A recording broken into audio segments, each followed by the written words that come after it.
Black Maid greeted Korean Mafia boss's dad. Her Busan Dialect greeting had every guest frozen. The entire room went silent. Kim Young-ho, the most feared Korean Mafia boss on the East Coast, had just watched his elderly father freeze mid-step. All because of her. All because of Vanessa. The Black Maid everyone overlooked, everyone ignored, everyone dismissed. Until she opened her mouth and spoke in a Busan dialect so pure, so authentic, it transported the old man back to the streets of his youth. They thought she was nothing. They thought she was invisible. They were wrong. The luxury hotel's gleaming marble lobby might as well have been a battlefield. Designer suits and diamond watches couldn't hide what these men truly were. Killers, smugglers, extortionists. The Park family didn't build their empire on kindness. They built it on blood. And now the patriarch, Old Man Park, had finally emerged from Korea to inspect his son's American operations, bringing with him expectations heavy enough to crush steel. Vanessa Jenkins knew the weight of expectations. At 27, she'd spent a lifetime being underestimated. Too black for Korea, too Korean for America, a woman caught between worlds belonging fully to neither. The hotel management had given strict instructions. Be invisible, be silent, be nothing. Just another black face in a service uniform. Just another woman to be ignored. Keep your head down. Don't make eye contact. Speak only when spoken to. The irony wasn't lost on her. These were the same instructions her foster mother had drilled into her on the streets of Busan when she was 8 years old. The same rules for survival. The staff meeting that morning had been a masterclass in fear. Mr. Cho, the hotel manager, had sweated through his silk shirt as he paced before his assembled staff. The Park family owns half of Busan and a growing piece of New York. They don't stay at hotels, they buy them. They don't visit cities, they consume them. Today they honor us with their presence. Any mistake, any disrespect, any hint of poor service, and your employment won't be the only thing terminated. Am I understood? Vanessa had stood at the back, silent, watching, always listening. The other staff avoided her gaze. The Korean staff especially kept their distance. The black woman who spoke their language too well made them uncomfortable. She was an anomaly they couldn't categorize, couldn't understand. Their whispers followed her through the service corridors. The Park's arrival transformed the hotel into a fortress. Security men with earpieces and bulges under their tailored jackets positioned themselves at every entrance. The regular guests were cleared out, the restaurant closed to the public. Vanessa moved silently through the preparations, changing sheets, arranging flowers, making everything perfect. Her hands didn't shake. They never shook anymore. Not since that night in Busan 10 years ago when everything burned. She was assigned to the upper floors, away from the Park's penthouse suite. Away from danger. Away from recognition. Mr. Cho had made sure of that. You back stairwell duty only, he'd snapped at her. No elevator, no main corridors. If they see you. He didn't finish the thought. He didn't have to. But fate has a way of mocking our best precautions. A service elevator malfunction. A last-minute request for more traditional Korean teas. And suddenly Vanessa was rushing through the VIP corridor, tray in hand, head down, praying to remain unseen. The elevator doors opened. Vanessa stepped out directly into the path of Old Man Park. Time slowed to a crawl. He was smaller than she expected. Frielier. His designer suit hung on shoulders that once commanded respect through fear alone. His cane, dragon-headed, gold-tipped, wasn't just for show anymore. But his eyes were unchanged, cold, calculating, seeing everything. He saw her, really saw her. Their collision was inevitable. The tray wobbled. Vanessa stabilized it with reflexes honed through years of survival. The old man's security detail reached for weapons that weren't supposed to exist on American soil. I apologize for my carelessness, sir, Vanessa said automatically in English, her voice deliberately soft, submissive, expected. But Old Man Park didn't move. He stared at her, his head tilted slightly, his eyes narrowing as if trying to place a half-forgotten melody. You are not Korean, he stated in English so heavily accented it was barely recognizable. No, sir, Vanessa replied, eyes downcast, playing her role perfectly. Then why are you here?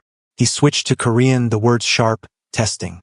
Something in his tone, in the particular rhythm of his question, triggered a memory buried so deep Vanessa thought she'd finally killed it. A rainy afternoon in a small apartment, her foster mother teaching her the proper way to address elders, the proper way to show respect, the proper way to survive. Without thinking, Vanessa responded in perfect Busan dialect, her accent so authentic it could have come from the fish markets near Jigalki. To serve with honor is to find honor in serving, respected elder. The traditional saying flowed from her lips before she could stop it. The corridor went silent, deathly silent, the kind of silence that precedes violence. Old Man Park's cane froze mid-tap against the marble floor. His security detail exchanged glances of confusion, then alarm. And from the penthouse doorway emerged his son, Jung-ho Park, the dragon of New York, the businessman with bloody hands, the heir to an empire built on broken bones. What is happening here? Jung-ho demanded in English, his voice cultured, American-educated, but with an undercurrent of steel. Vanessa kept her eyes down, cursing herself silently. One mistake, one moment of forgotten caution. She'd survived for 10 years by being invisible, and in an instant of unthinking response, she'd painted a target on her back. The old man ignored his son. He stepped closer to Vanessa, the tap of his cane echoing in the silence. "Look at me," he commanded in Korean. Vanessa raised her eyes slowly, carefully keeping her face neutral, unreadable. The mask she'd perfected through years of necessity. "Where did you learn to speak like that?" Old Man Park asked, still in Korean, his voice softer now, curious rather than threatening. "I grew up in Busan, sir," Vanessa answered truthfully but incompletely. The old man's eyebrows rose.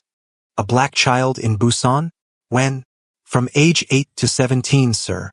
A flash of something, recognition? Suspicion? Crossed the old man's weathered face. "Your name?" "Vanessa Jenkins, sir." "No." He waved his hand dismissively. "Your Korean name." The question hit her like a physical blow. No one had called her by that name in a decade. She'd buried it alongside the memories of flames consuming the only home she'd known, alongside the faces of the family who'd taken in an abandoned black child when no one else would. "Park Min-ji," she said, the name feeling both foreign and achingly familiar on her tongue. And there it was, the flash of absolute recognition in the old man's eyes, the slight parting of his lips, the sharp intake of breath from Jung-ho, who had stepped closer, his attention now fully fixed on the black maid with a Korean name and a Busan accent that even he, with his American education, couldn't perfectly replicate. "Park," Jung-ho repeated, the single syllable loaded with implication. Old Man Park raised his hand, silencing his son without looking at him. "Min-ji," he repeated, testing the name. "The daughter of Park Sang-min?" Vanessa's tray nearly slipped from suddenly numb fingers. No one had spoken her foster father's name to her in 10 years. No one in America knew that name, knew that connection, knew what it meant. "Yes, sir," she whispered. The old man nodded once, decisively. "You will serve us tonight. Only you." It wasn't a request. If you're wondering how a black orphan ended up in Busan with a Korean name and the dialect of a native, you're asking the same question that burned in Jung-ho Park's eyes as he watched Vanessa prepare their private dining room that evening. He stood in the doorway, dismissing the security that normally shadowed him, watching her arrange the banchan dishes with the precision of someone who'd done this countless times before. "You handle those like you were born to it," he observed in English, his voice deceptively casual. "I was trained well, sir," Vanessa replied, keeping her focus on the task, maintaining the practiced deference that had kept her alive in two different worlds. "By Park Sang-min," Jung-ho said, the name a deliberate provocation. Vanessa's hands didn't falter as she placed the final dish. "Yes, sir. You know who he was to my father." It wasn't a question, so Vanessa didn't answer. Of course she knew. Everyone in Busan's underworld knew that Park Sang-min had once been Old Man Park's right hand, his most trusted lieutenant, his blood brother in all but actual relation. Until the night everything changed. "My father thinks you're a ghost," Jung-ho continued, stepping into the room, closing the distance between them.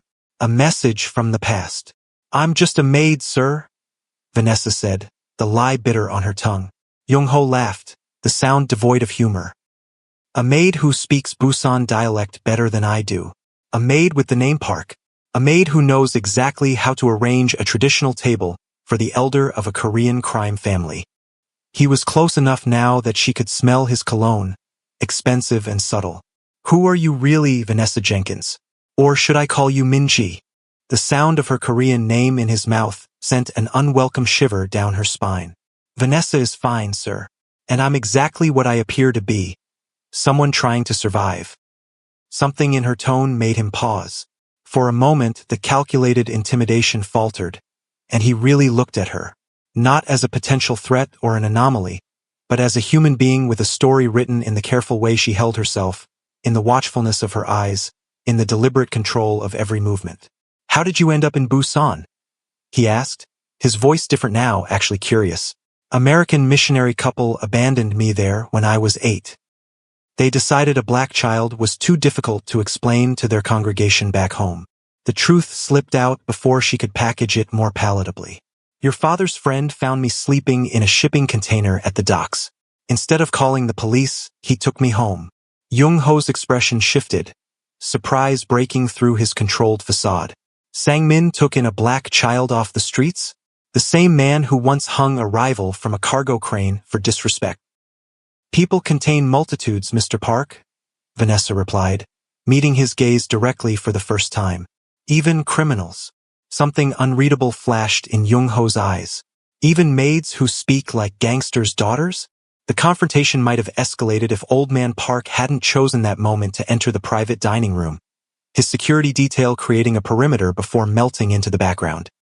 The old man assessed the perfectly arranged table with approval before taking his seat at the head. Sit, Young-ho, he commanded in Korean. Minji will serve us. And so began the most dangerous dinner of Vanessa's life. Course after course, she moved with practiced grace, refilling drinks before they were empty, presenting each dish with the proper respect, anticipating needs before they were voiced. All while aware of Young-ho's unwavering attention. His eyes following her every movement, searching for flaws, for hints, for confirmation of whatever suspicion had taken root in his mind. The conversation remained in Korean, shifting between business discussions and reminiscences of Busan. The old man seemed to take pleasure in watching Vanessa respond to his native tongue, occasionally addressing questions directly to her about particular neighborhoods or landmarks, testing the depth of her knowledge. Young-ho watched this bizarre interaction with growing tension, his jaw tightening each time Vanessa demonstrated another layer of authenticity that couldn't be faked, couldn't be learned from books or language apps. It might have continued that way. This strange dance of testing and proving, if fate hadn't intervened again, this time with the distinctive sound of silenced gunshots from the corridor outside. If you've never heard a suppressed gunshot in person, you might mistake it for something innocuous. A book dropping, a door closing too firmly. But Vanessa knew that sound intimately.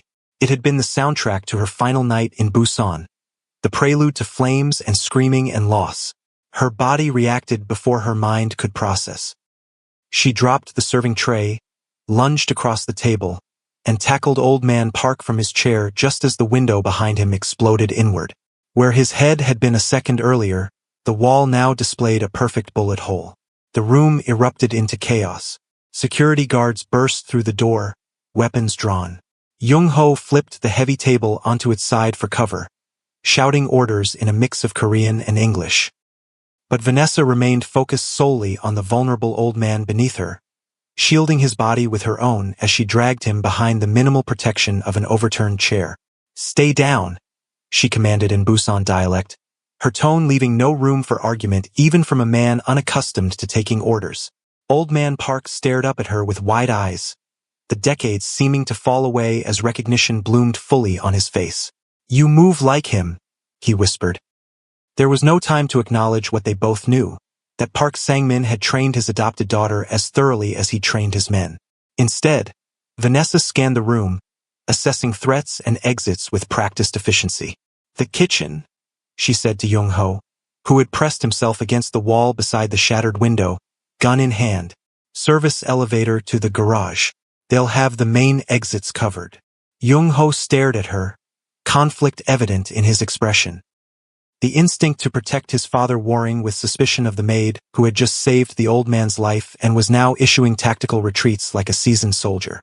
"Trust me or die here," Vanessa said bluntly, reverting to English. "Your choice." Another bullet splintered the wooden chair beside them, making the decision for him. "Lead the way," Jung-ho ordered, moving to his father's side. "I'm right behind you." What followed was a harrowing escape through service corridors and back stairwells, routes Vanessa knew intimately from months of invisible labor. She moved with a fighter's grace now, all pretense of subservience abandoned as she guided the Parks through the hotel's hidden arteries, evading the gunmen who had infiltrated multiple floors. When they encountered an armed man by the service elevator, Vanessa didn't hesitate. She disarmed him with a fluid combination of movements that spoke of years of training, rendering him unconscious with brutal efficiency before Jung-ho could even raise his weapon. "Who taught you to fight like that?" Jung-ho demanded as the elevator doors closed, sealing them momentarily in safety. "The same person who taught me to speak like this," Vanessa replied, checking the old man for injuries. "Your father's best friend." Old Man Park grasped her wrist, his grip surprisingly strong. "Sang-min is dead," he stated, his eyes searching hers. "Burned in his home 10 years ago, with his entire household." "Not his entire household," Vanessa corrected quietly, the pain she'd suppressed for a decade bleeding into her voice. "I got out. Nobody else did." The elevator reached the garage level. The moment of revelation would have to wait as Vanessa guided them to a service vehicle, an unmarked van used for hotel deliveries. She hot-wired it with practiced ease while Jung-ho helped his father into the back. "You know who's trying to kill us?" Jung-ho asked as Vanessa pulled the van out of the garage through a service exit, avoiding the main drive where gunmen would certainly be waiting. "I have suspicions," she replied, navigating the New York streets with the confidence of someone who had planned escape routes as habitually as others plan their daily commute.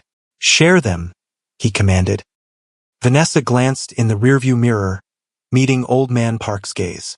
"The attack pattern is identical to the one used on my family 10 years ago.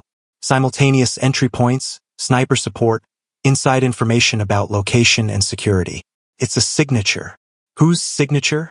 Old Man Park demanded, though his expression suggested he already knew the answer. "Han Jin-woo," Vanessa replied, the name like poison on her tongue. "Your brother-in-law." The silence that followed was charged with decades of history that Vanessa had been too young to fully understand when she lived it, but had pieced together in the years since.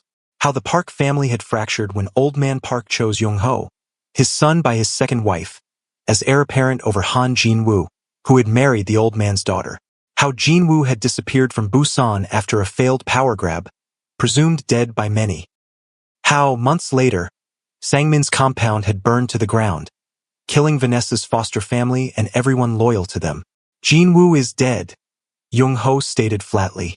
"No," Vanessa contradicted, taking a sharp turn down a narrow side street.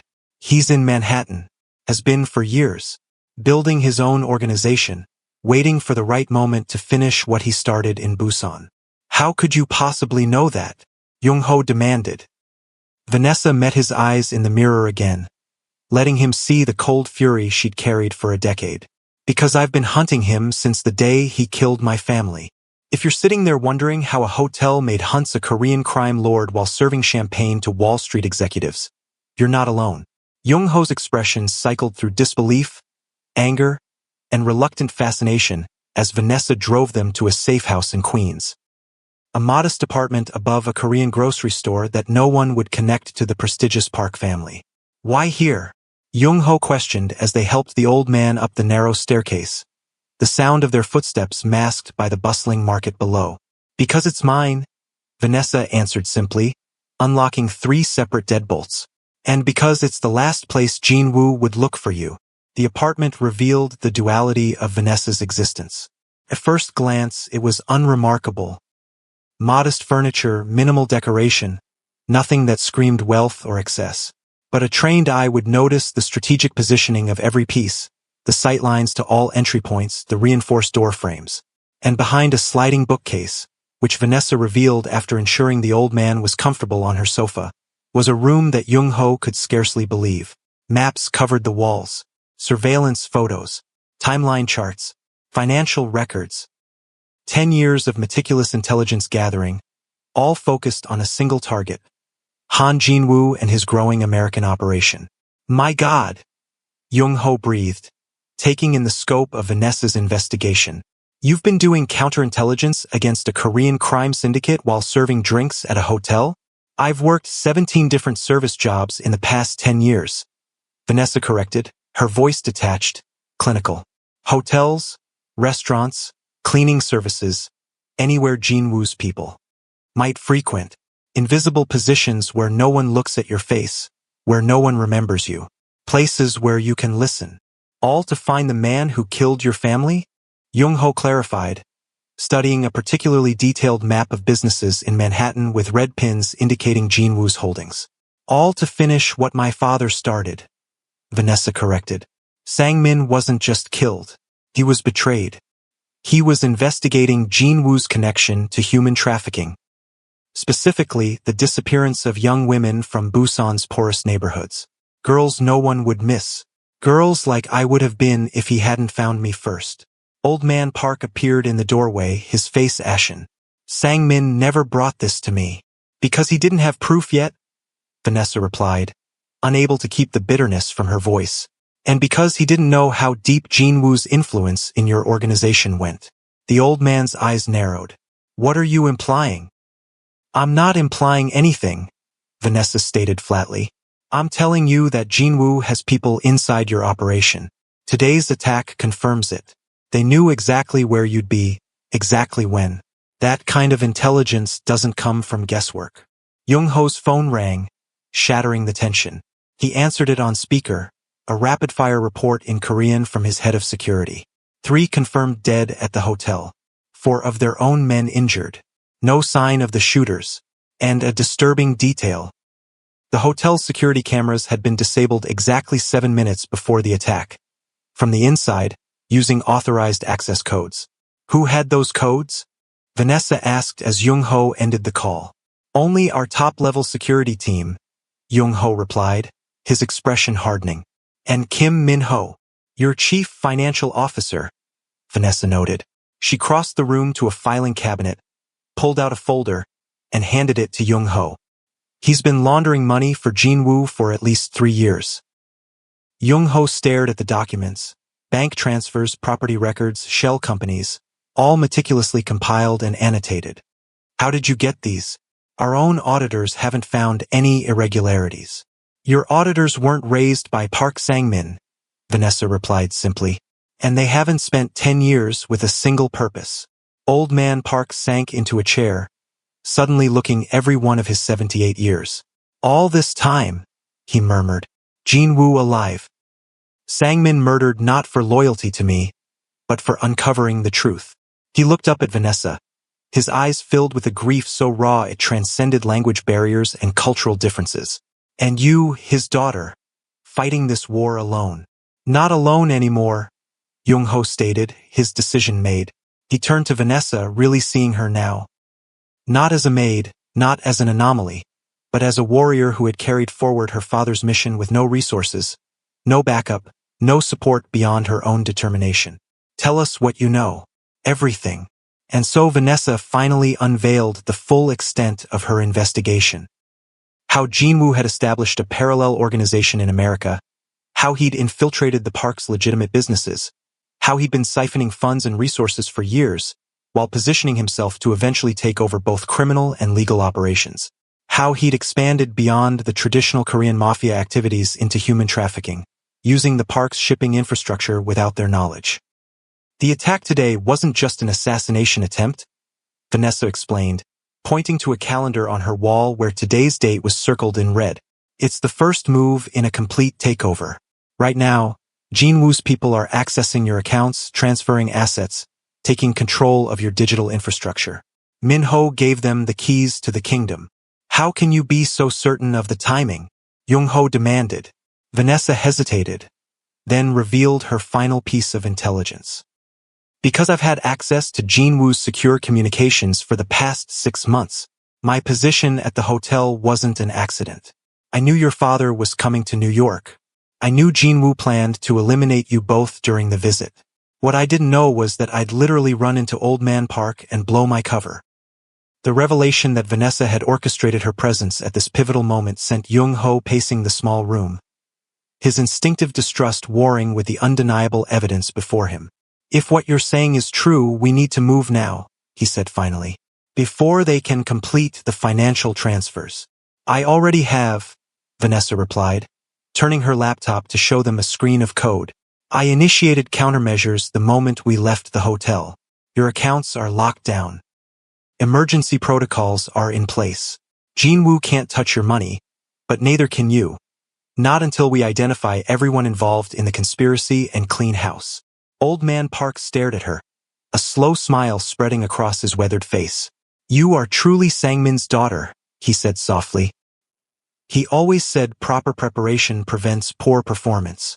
The familiar saying, one Vanessa had heard countless times during her training, brought an unexpected sting of tears to her eyes.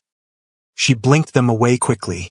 We don't have time for nostalgia, she said sharply. Jinwoo will realize his financial attack failed.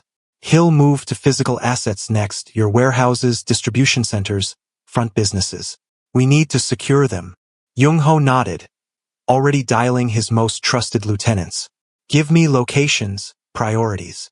As Vanessa outlined the most vulnerable targets and Young-ho relayed orders, a new dynamic emerged between them. A partnership forged in crisis, built on the foundation of shared enemies and unexpected connections. The Black Maid and the Korean heir apparent, united by the ghosts of Busan. The next 48 hours were a blur of strategic counterattacks. From Vanessa's modest apartment, they orchestrated a defensive campaign that left Jinwoo's forces reeling. Young-ho's men secured key properties. Loyal tech experts locked down digital assets. And most importantly, they identified the traitors within the Park organization, not just Min-ho, but 7 other high-ranking members who had sold their loyalty to Jinwoo's promises of wealth and power. Throughout it all, Vanessa revealed skills that went far beyond what even Sangmin could have taught her.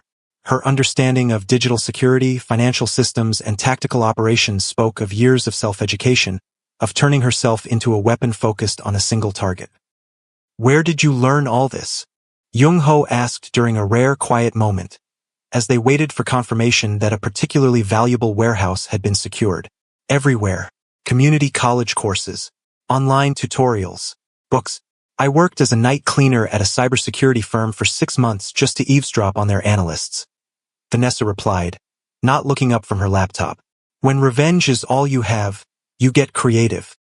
Not revenge, Old Man Park corrected from his position by the window, where he'd been watching the street below with the vigilance of a man who'd survived decades in a brutal business. Justice.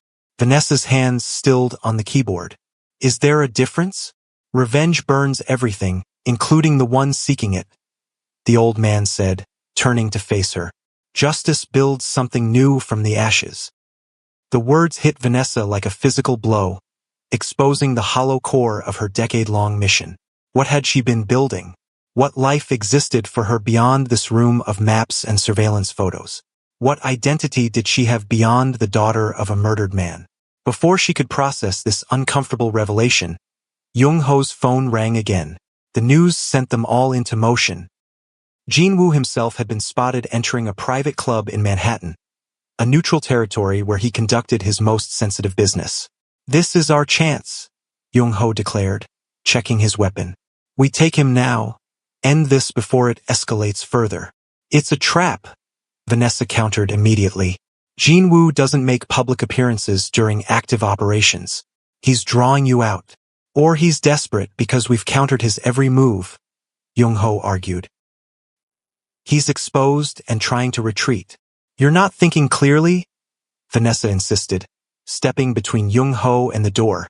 This is exactly how he lured my father out 10 years ago. A visible target, an opportunity too good to pass up. Old Man Park raised his hand, silencing them both. She's right, Young-ho. It's too convenient. He turned to Vanessa. But we cannot let this opportunity pass. What do you suggest? In that moment, the final walls between them fell. The old crime boss was deferring to the judgment of a woman who, 3 days earlier, had been pouring his tea. The implicit trust in his question acknowledged what they all now understood, that Vanessa's decade of invisible warfare had prepared her for exactly this moment. "We let him think his trap worked," Vanessa said after a moment of consideration. "But we set our own." The plan they developed was elegant in its simplicity. Young-ho would appear to take the bait, approaching the club with minimal security, exactly what Jinwoo would expect from an arrogant heir desperate to end the threat to his succession. Meanwhile, Vanessa and Old Man Park's most loyal soldiers would infiltrate through service entrances and back alleys, positions familiar to someone who had spent years navigating the invisible pathways of service workers. "You're coming with us?" Young-ho questioned as Vanessa changed from her hotel uniform into tactical black, her movements efficient, practiced. "Jinwoo killed my family," she replied simply. "I've waited 10 years to look him in the eye when justice finds him." Old Man Park would remain at the safe house, protected by his most trusted guards. Though he protested, his physical limitations made him a liability in the field. He clasped Vanessa's hand before she left, pressing something into her palm. "Sang-min would want you to have this," the old man said softly. Vanessa opened her hand to find a small jade pendant, identical to the one her foster father had always worn. A family heirloom she thought had been lost in the fire. "How did you?" she began. "He gave it to me the day before he died," Old Man Park revealed, pain etching new lines in his weathered face. "He said he had discovered something that might change everything. That if anything happened to him, I should find his daughter and give her this." Vanessa stared at the pendant, then at the old man. "You knew I was alive? All this time?" "No," he admitted heavily. "I thought you had died with the others. The bodies, they were unrecognizable.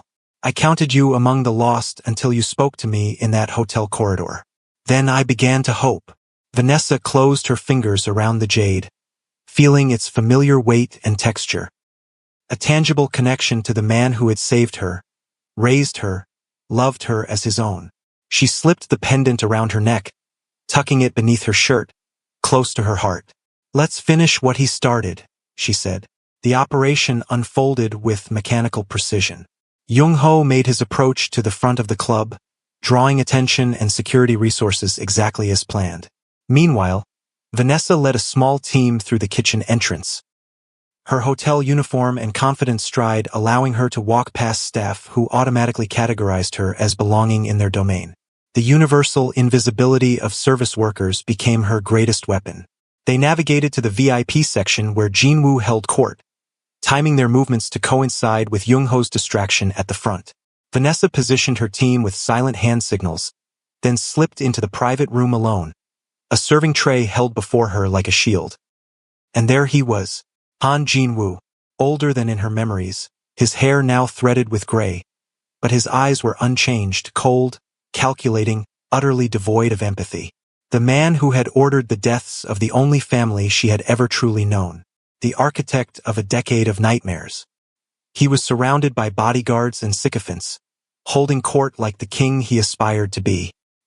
He glanced up as Vanessa entered, his gaze sliding over her dismissively. Just another black server, invisible, beneath notice. Vanessa placed drinks on the table with practiced grace, keeping her head bowed, listening as Jinwoo laughed about the pathetic security at Young-ho's approach. "The son is as arrogant as the father," Jinwoo declared in Korean, "walking into my trap like a child. By morning, the Park Empire will be mine." As Vanessa turned to leave, Jinwoo's hand shot out, gripping her wrist. Her heart froze, but his attention wasn't on her face. It was on her hands, which had momentarily tensed in the distinctive way of someone trained in combat. "You," he said, finally looking up at her face. "You're not staff." The room went silent. Bodyguards reached for weapons. Vanessa remained perfectly still, trapped in Jinwoo's grip as his eyes narrowed in concentration, trying to place her. Recognition dawned slowly, horrifically. The black child. He breathed, genuine shock breaking through his composed exterior. Sang-min's pet project. "His daughter," Vanessa corrected, dropping all pretense, straightening to her full height. My name is Park Min-ji. Jin-woo's shock turned to cruel amusement. Park? He gave you his name? How touching. The mighty Sangmin, so desperate for an heir, he adopted a stray from the docks. He saved me, Vanessa replied, her voice steady despite the rage building inside her. Just as he tried to save those girls you trafficked. The ones he was investigating when you had him killed. Jin-woo's grip tightened painfully on her wrist. You understand nothing. Business is business. Sangmin forgot that. He became weak, sentimental. Like when he picked up a black orphan instead of calling the police. That was not weakness, Vanessa countered. That was his strength. He saw value where others saw nothing. The bodyguards moved forward at his signal, but Vanessa was already in motion.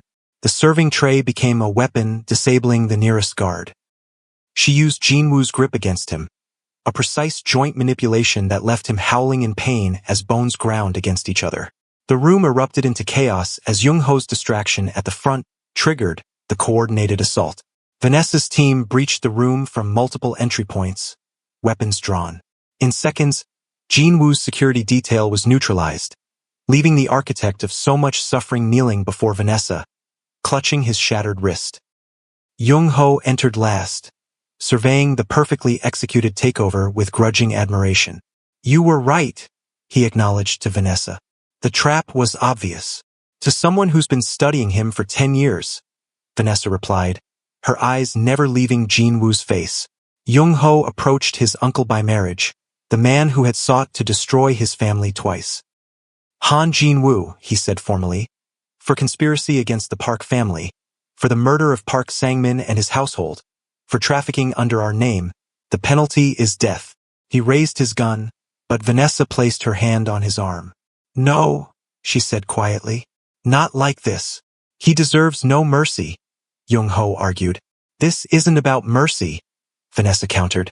It's about justice. Real justice, not just vengeance. She turned to Jin-woo.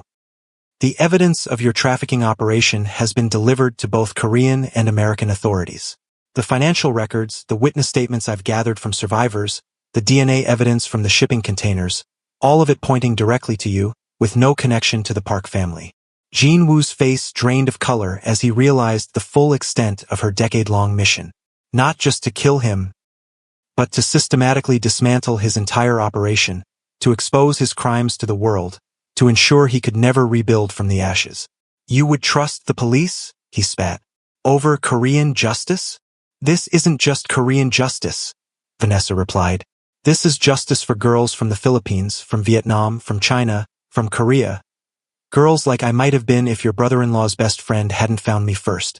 Girls with no voice, no power, no one looking for them. She leaned closer, her voice dropping to a whisper. You don't get a quick death, Jin-woo. You get to live with what you've done. Locked in a cell, your name synonymous with the very worst of humanity. As Jin-woo was secured for the authorities, Vanessa stepped back, suddenly aware of the weight lifting from her shoulders. 10 years of single-minded focus, of rage carefully tended like a sacred flame, of a mission that had consumed every aspect of her existence. What will you do now? Jung-ho asked quietly, watching her with newfound respect. When this is finished. Vanessa touched the jade pendant beneath her shirt, feeling its smooth contours against her fingertips. I don't know, she admitted. I never planned for after. That night, as the authorities took Jin-woo into custody and the Park organization began the careful process of rebuilding, Vanessa returned to Old Man Parkside to deliver the news personally. The elderly crime boss received the information with dignified satisfaction, but his attention was fixed more on the woman before him than on the details of his brother-in-law's downfall. You honor Sangmin's memory, he said finally, not just with your victory, but with how you achieved it. I'm not sure he would approve of involving the authorities, Vanessa admitted. Old Man Park smiled faintly. You might be surprised. Sangmin always said true power lies in justice, not vengeance. It seems his daughter learned that lesson well. I'm not sure who I am now, she confessed, the admission raw and painful. For 10 years, I've been nobody and everybody. A waitress, a maid, a cleaner, a ghost. I've been Min-ji in my heart and Vanessa on paper. I've been Korean in my speech and black in a world that sees only that. You are both, the old man said simply. And that is your strength. Jung-ho entered the room then, having overseen the final security arrangements. He looked exhausted but triumphant, a man who had faced betrayal and emerged stronger. The organization is secure, he reported. Jinwoo's network is being dismantled as we speak. He paused, looking at Vanessa with an expression she couldn't quite interpret. None of this would have been possible without you. I had my own reasons, Vanessa replied, uncomfortable with gratitude for what had begun as a personal vendetta. Nevertheless, Jung-ho continued, my father and I are in agreement. The Park family owes you a debt that cannot be repaid with money alone. Old man Park nodded solemnly. Park Sang-min was my brother in all but blood. His daughter is family. And family has a place in the organization, if she wants it. The offer hung in the air between them, unexpected and transformative. After a decade of isolation, of existing on the periphery of both Korean and American society, Vanessa was being offered a home, a purpose, a place to belong. What exactly are you proposing? She asked carefully. A position commensurate with your skills, Jung-ho replied. Security oversight, strategic planning, intelligence operations. His lips curved into a rare smile. Unless you prefer hotel work? I choose to find out, she said finally, meeting Jung-ho's gaze directly. Not alone, but not defined by the past either. So here we are at the end, which is really just another beginning. The black maid who spoke Korean and saved a crime family. The orphan who avenged her foster father and found justice for countless nameless victims.